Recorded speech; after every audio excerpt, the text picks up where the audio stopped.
해발 2,749m.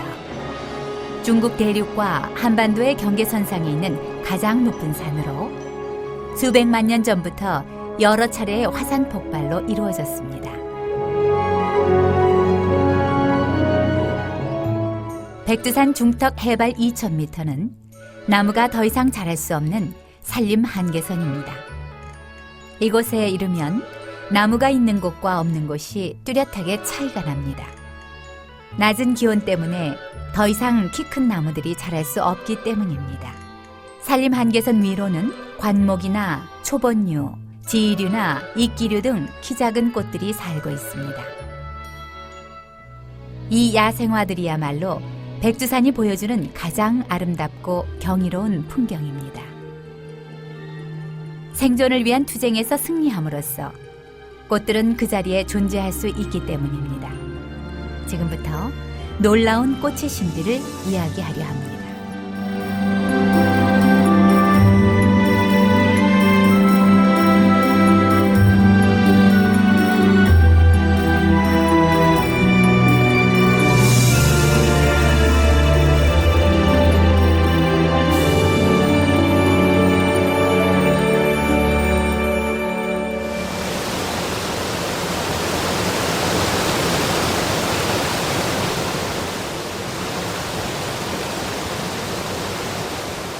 백두산의 겨울은 9월 중순에서 시작해 이듬해 5월이 지나도록 물러가지 않습니다.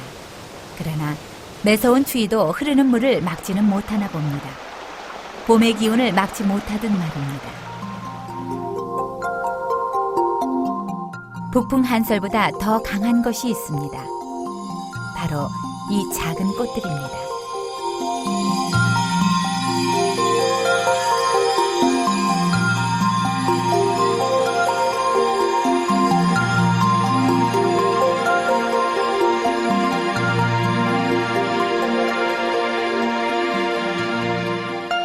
아직 눈이 채 녹지도 않았는데 어느 결엔가 꽃들이 언 땅을 뚫고 피어나기 시작합니다. 만병초라 불리는 이 꽃은 겨울에도 푸른 잎을 떨구지 않고 있다가 제일 먼저 꽃을 피워 올립니다.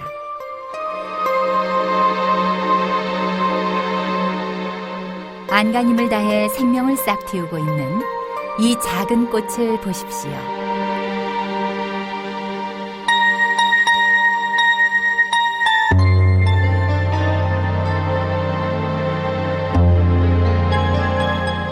간신히 언 땅을 뚫고 핀 노루귀.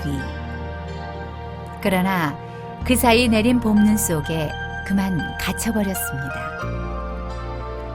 이 눈 속 추위를 노루귀는 어떻게 견뎌낼까요? 노루귀도 나름대로 방책을 가지고 있답니다. 줄기를 자세히 보면 솜털 같은 것이 보이지요? 포유류가 털로 자신의 체온을 유지하듯 노루귀도 줄기에 난 털로 추위를 이겨냅니다.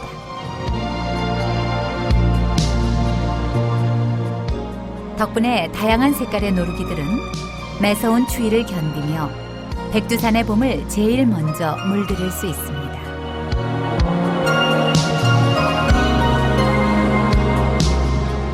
고사리과에 속하는 고비는 조금 더 두터운 외투를 걸치고 세상에 나옵니다.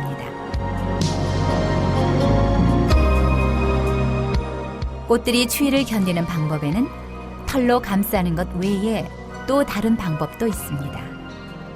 밀랍 같은 기름으로 새순을 감싸는 것입니다. 이 붉은색의 정체는 무엇일까요? 이른 봄 힘들게 세상에 나온 꽃들을 위협하는 건 추위뿐만이 아닙니다. 깽깽이 풀을 관찰해 보면 그것이 무엇인지 알게 됩니다. 활짝 핀 깽깽이 풀의 꽃은 연보라색입니다. 그러나 꽃이 피기 전 새순의 색깔은 빨간색이었습니다. 그러다가 꽃이 점점 자라면서 그 색깔은 변해갑니다. 이제 완전히 연보라빛으로 변했습니다.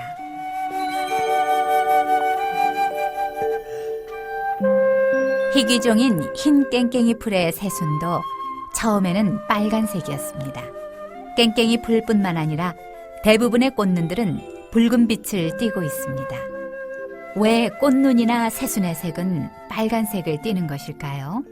햇빛은 식물의 성장에 없어서는 안 될 아주 중요한 요소이지만 세상에 갓 나온 연약한 새순의 세포를 손상시키는 것이 햇빛 속에 있는 자외선입니다. 그래서 많은 꽃들은 새순을 싹 틔우면서 천연의 자외선 차단제를 바르고 나오는 것입니다. 그 천연의 자외선 차단제가 붉은 색소 속에 있는 안토시안이라는 물질입니다. 이 안토시안은 새순이나 새 꽃눈을 자외선으로부터 보호해 줍니다. 그러다가 어느 정도 적응력이 생기면 새순의 색깔은 달라집니다. 빨간 눈 속에서 노란 잎이 나오는가 하면 초록잎이 나오는 것도 있습니다. 아직 초록으로 뒤덮이기 전 새순이 피어나는 봄산의 색깔이 빨갛게, 노랗게 또는 초록으로 차례로 층이지는 이유를 이제 알겠죠? 붉은색을 띤 새순 때문이라는 걸 말입니다. 새순은 쌀한톨 크기 속에서 자그마치 수십 장의 잎과 꽃잎이 들어있는 작은 우주입니다.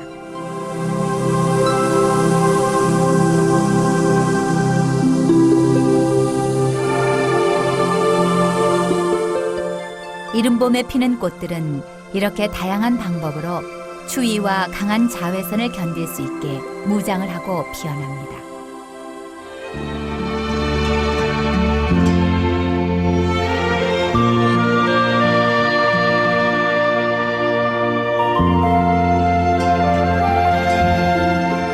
백두산에는 고도에 따라 온대식물부터 북극식물까지 300여 종에 이르는 다양한 꽃들이 서식하고 있습니다. 한반도의 남쪽에서는 볼 수 없는 170여 가지의 북방계 식물도 여기에 포함됩니다.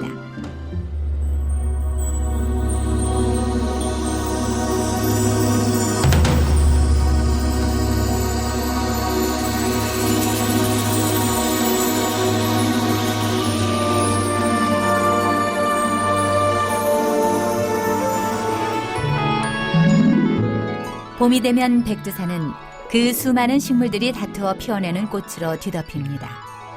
가도 가도 끝이 보이지 않는 야생화 군락의 대장관. 실로 이 세상의 것이라 믿기지 않는 이런 풍경을 일컬어 이 무렵의 백두산을 천상의 화원이라 부릅니다. 그러나 꽃들이 이토록 아름답게 피어나는 것은 인간의 눈을 즐겁게 하기 위해서가 아닙니다. 모든 생물은 자신의 유전자를 남겨 번식하려는 본능이 있습니다. 꽃들도 마찬가지입니다. 꽃은 곤충들이 찾아오지 않으면 종족 번식을 할 수 없기 때문에 자신이 가진 모든 역량을 동원하여 곤충을 유혹합니다. 각각의 다른 색깔, 다른 향기, 다른 모양으로 피어나는 이 꽃들의 아름다움이 사실은 곤충들을 불러 모으기 위한 저 나름의 특별한 신호입니다. 꽃들이 번식을 하기 위해서는 수술에 있는 꽃가루가 암술머리에 전달되어 꽃가루 바지가 되어야 합니다. 스스로 움직일 수 없는 꽃들은 벌이나 나비 같은 곤충의 힘을 빌려 꽃가루 바지를 합니다. 꽃은 그 대가로 곤충에게 꿀을 주고 곤충은 몸에 꽃가루를 묻혀 이 꽃 저 꽃을 날아다니며 꽃가루 바지를 해주는 것입니다. 겉으로 보아서는 평화롭기 그지없지만 자세히 들여다보면 이 꽃밭이야말로 종족 보존을 위한 치열한 생존 경쟁의 전투장인 것입니다. 곤충들을 불러 모으려면 무엇보다 곤충의 눈에 잘 띄는 것이 유리합니다. 그러나 야생화들 가운데는 잘 보이지 않을 만큼 꽃의 크기가 작은 것들도 많습니다. 가령 봄에 부지런히 꽃을 피우는 흰 현호색이나 바위에 붙어 사는 좀설행초 같은 것은 꽃의 지름이 겨우 2mm 정도에 불과합니다.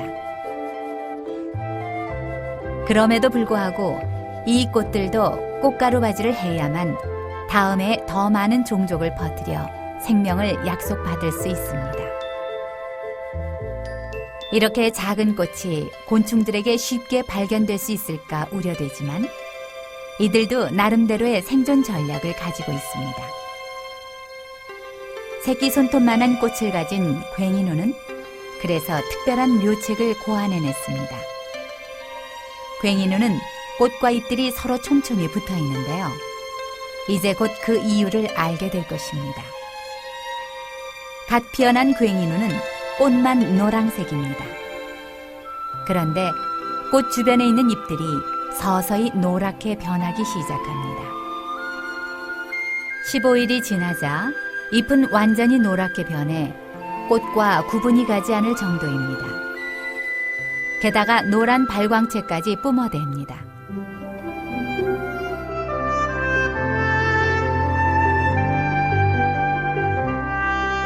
멀리서 보면 잎과 꽃을 거의 구별할 수 없습니다.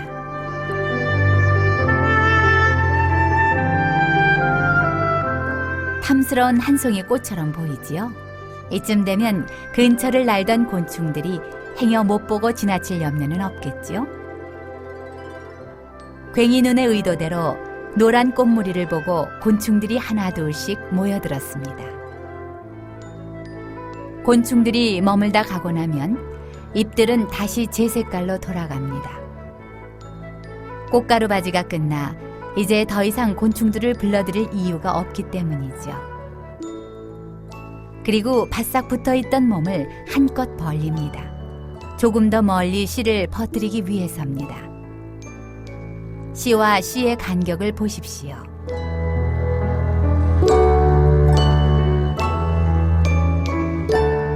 이렇게 괭이누는 잎 색깔을 변화시켜 곤충을 유혹한 다음 꽃가루 바지를 합니다.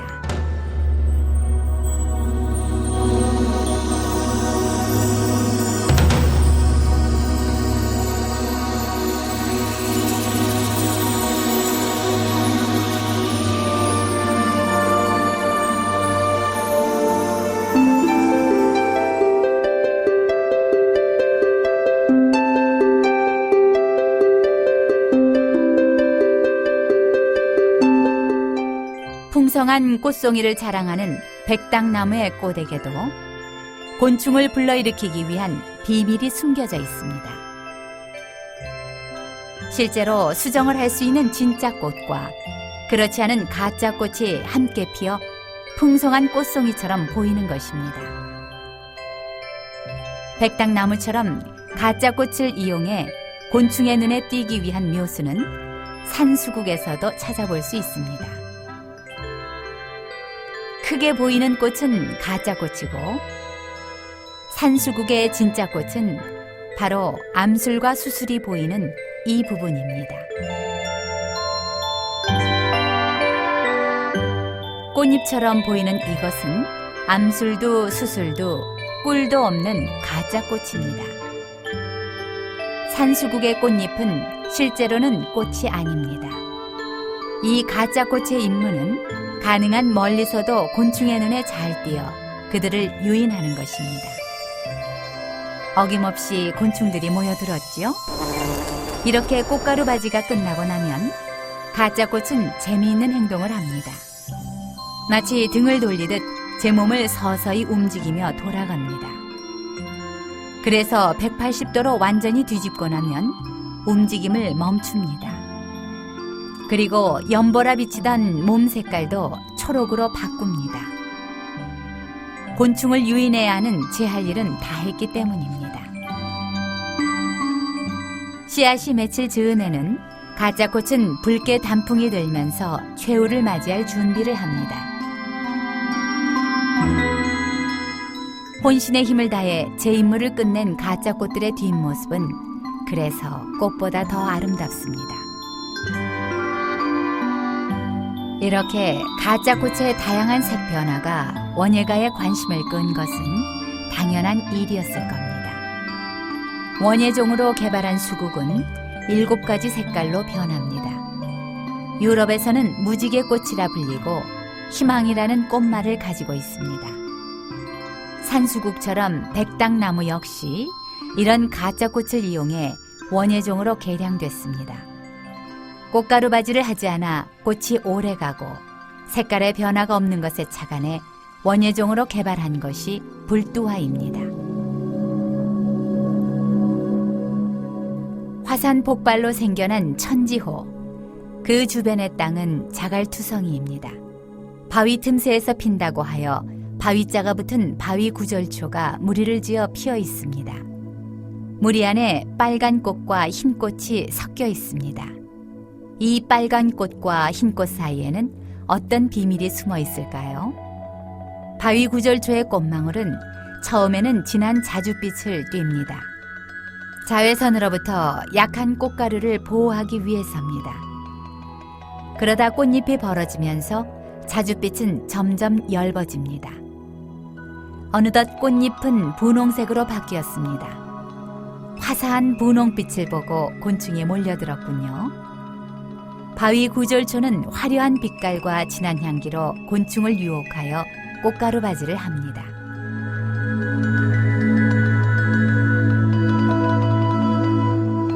수정이 끝나고 나면 구절초의 색은 다시 변하기 시작합니다. 점점 붉은 빛이 사라지고 마침내 하얗게 바뀝니다. 더 이상 곤충의 관심을 끌 이유가 없어졌기 때문이지요.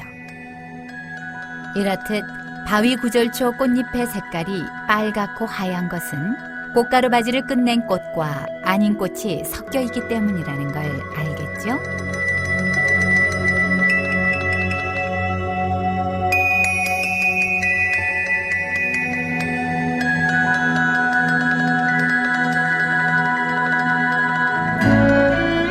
누군가 씨를 뿌리거나 가꾸는 것이 아닌데도 꽃은 이렇게 스스로 피어납니다. 끝없이 이어지는 꽃들의 향연이 천리천편. 사람들은 이를 두고 천상의 화원이라 부르는 것을 주저하지 않습니다. 그래서 해마다 이곳에서는 꽃잔치가 벌어집니다. 붓꽃은 산이나 들에서 흔히 볼 수 있는 꽃입니다. 이 꽃 안쪽에는 특이한 무늬가 있습니다. 왜 이런 무늬가 있는 것일까요? 꽃들은 꽃가루 바지를 위해 곤충을 불러들여야 합니다. 이 무늬 역시 곤충들을 불러들이기 위한 전략 중의 하나입니다. 꽃들에게 가장 중요한 일은 번식을 하여 후손을 남기는 것입니다. 그러기 위해서는 꽃가루 바지를 해줄 곤충들이 필요합니다. 비행기가 착륙할 때 비행장 활주로에 유도등을 켜듯이 꽃들은 곤충들을 자신에게로 유도하기 위해 줄무늬를 만든 것입니다. 이 줄무늬를 꿀점이라고 합니다. 곤충들의 눈에 비치는 꿀점은 어딘가를 가리키는 안내판 역할을 합니다. 이 길을 따라가다 보면 달콤한 꿀과 꽃가루가 나오는 것이지요. 무심코 지나치는 작은 꿀점들은 사실 곤충들을 위한 친절한 안내판이었던 것입니다. 꽃잎에 특이한 무늬가 있는 꽃들에게는 이런 이유가 있답니다. 작은 꽃들이 찾아낸 큰 지혜입니다.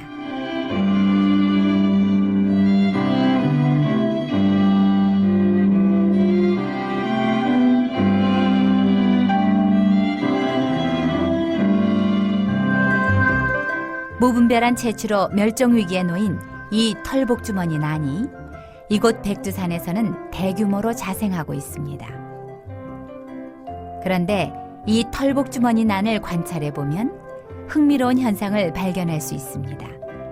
주머니처럼 생긴 이 꽃에는 뚜껑 같은 윗꽃잎이 달려있는데 어떤 것은 그 윗꽃잎이 열려있고 어떤 것은 닫혀있다는 사실입니다. 같은 난인데 왜 이렇게 다른 모습을 보이는 것일까요? 수년을 지켜본 결과 그 이유를 알 수 있었습니다. 해답은 역시 곤충에게 있었습니다. 털 복주머니 난의 암술과 수술은 주머니처럼 생긴 꽃 안에 있어서 곤충들이 꿀을 얻기 위해선 이 꽃주머니 안으로 들어가야만 합니다. 온몸에 꽃가루를 묻힌 곤충들이 꽃주머니 속에 들락거리면서 꽃가루 바지를 도와주는 것입니다. 곤충이 다녀간 털복주머니 난은 살포시 윗꽃잎을 닫습니다. 꽃가루 바지를 끝냈으니 이제 더 이상 자신에게 접근하지 말라는 신호인 것입니다. 이제 꽃잎이 열린 난과 닫힌 난의 비밀을 알겠죠?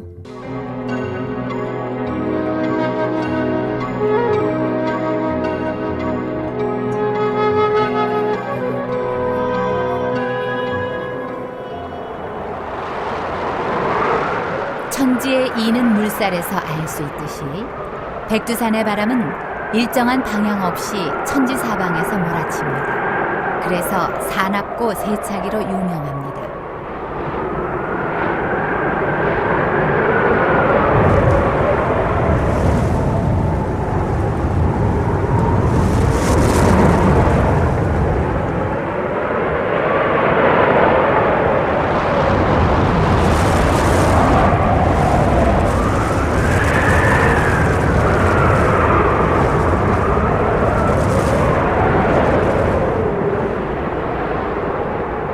지금 초속 35m의 강풍이 불고 있습니다. 초속 35m라고 하니 상상이 잘 안 가죠?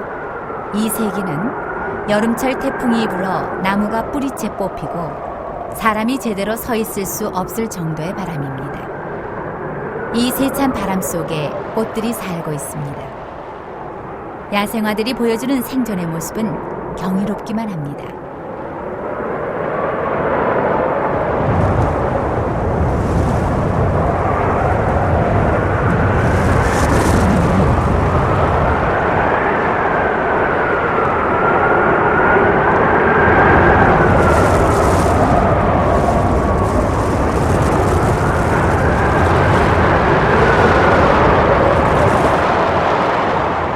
백두산의 날씨는 예측이 불가능합니다. 맑은 듯 했다가 순식간에 검은 구름으로 제 몸을 뒤덮어버립니다.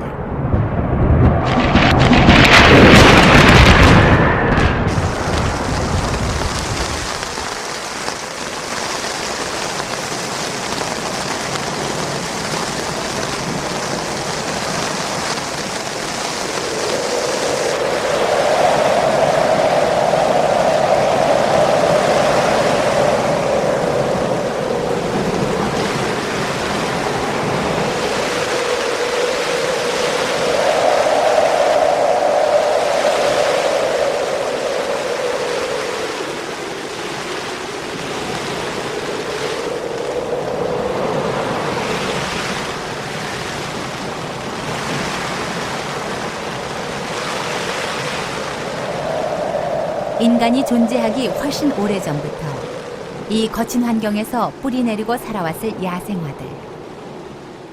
거친 비바람을 피해 달아날 수도 없는 이 꽃들은 이곳에서 살아남기 위해 어떻게 적응하며 살아왔을까요? 의문은 여기서부터 시작됐습니다. 비바람이 한바탕 휩쓸고 지나간 후 두매의 양귀비입니다. 살점이 떨어져 나간 꽃잎이 애처로워 보입니다. 그런데 신기하게도 꽃잎 속의 꽃술은 멀쩡한 모습으로 남아 있습니다. 어떻게 이런 놀라운 일이 가능할까요? 고속 송풍기로 바람을 일으켜 두매 양귀비에게 어떤 변화가 일어나는지 실험을 해봤습니다. 바람이 불자 꽃은 바람의 반대 방향으로 고개를 돌리는 걸 볼 수 있습니다. 방향을 바꿔 실험해봐도 결과는 마찬가지입니다. 이렇게 꽃은 방향을 바꿔 제 몸의 가장 중요한 부분인 꽃가루를 필사적으로 지켜냅니다.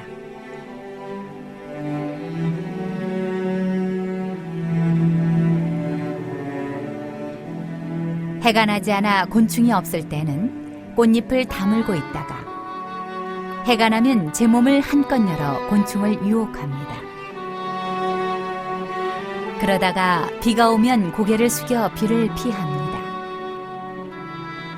이렇듯 뿌리 내린 곳에서 한 발짝도 움직일 수 없는 꽃들에게도 생존을 위한 나름의 지혜가 있었습니다.